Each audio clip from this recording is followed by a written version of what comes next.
응급실 뺑뺑이로 국민이 죽어나가고 있습니다. 통화할 수 있거나 피가 나도 응급실에 오지 말랍니다. 의사도 단번에 알기 어려운 진단을 환자 본인이 경증인지 중증인지 자체 판단해서 다른 사람에게 응급실을 양보하랍니다. 경증 환자인지 중증인지도 모르는 사람을 응급실을 오지 못하게 본인 부담률을 90%까지 높여 국민을 겁박하고 있습니다. 이게 지금 아프리카 같은 의료 후진국에서 발생하는 일이 아니라 놀랍게도 의료 강국이었던 대한민국에서 실시간으로 벌어지고 있는 일이며 올해 추석 인사는 아프지 말라는 인사를 할 정도입니다. 혹여나 갑자기 아프게 되면 응급실에 가지도 못하고 구급차 안에서 뺑뺑이를 돌 수 있기 때문입니다. 실제로 응급실 뺑뺑이로 사망한 사건은 전국 곳곳에서 발생하고 있습니다. 전북 익산에서 교통사고가 난 70대 운전자가 병원 4곳을 돌다 숨졌고, 경기도 파주에서는 생후 4개월 된 영아가 병원 11곳을 돌다 숨졌으며, 부산 기장군의 공사 현장에서 추락한 70대 근로자는 구급대가 병원 여러 곳에 전화했으나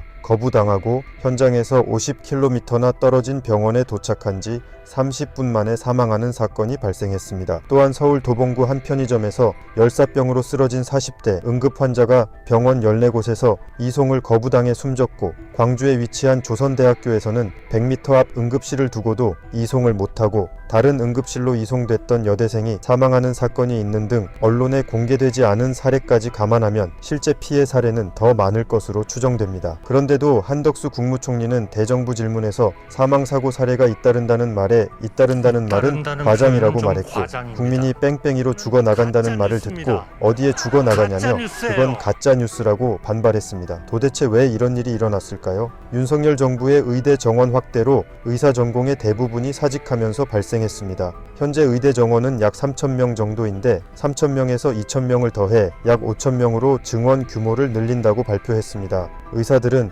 2,000명 증원은 받아들일 수 없다 하고 정부도 물러설 생각이 없으니 이 지경까지 온 것입니다. 정부의 증원 계획과는 전혀 다르게 현재 의대생들 대부분이 1학기를 휴학했고, 의과대학 구조상 1학기를 휴학하면 2학기를 들을 이유도 등록할 이유도 없기에 의대생 대부분은 학교로 돌아가지 않습니다. 또한 윤석열 정부는 의대 정원을 확대해 2035년까지 의사 10,000명을 늘릴 생각이었으나 현실은 오히려 약 13,000명의 전공의 중 약 12,000명의 전공의를 사라지게 했습니다. 현재 상태를 유지한다면 응급실뿐만 아니라 중환자실도 붕괴가 예정되어 있기 때문에 점점 상황은 심각해질 것이고, 그 피해는 고스란히 국민이 보게 될 것입니다. 사실 대한민국의 의사가 부족해 개혁이 필요하다는 것은 대부분 공감하고 있고, 의사들의 집단 사직이 기득권을 유지하기 위한 투쟁으로 밖에는 보이지 않아 시민들의 눈살을 찌푸리는 측면도 있습니다. 하지만 윤석열 정부의 의대 증원 규모나 방법, 대책이 과격한 것은 틀림이 없습니다. 실례로 조규홍 보건복지부 장관은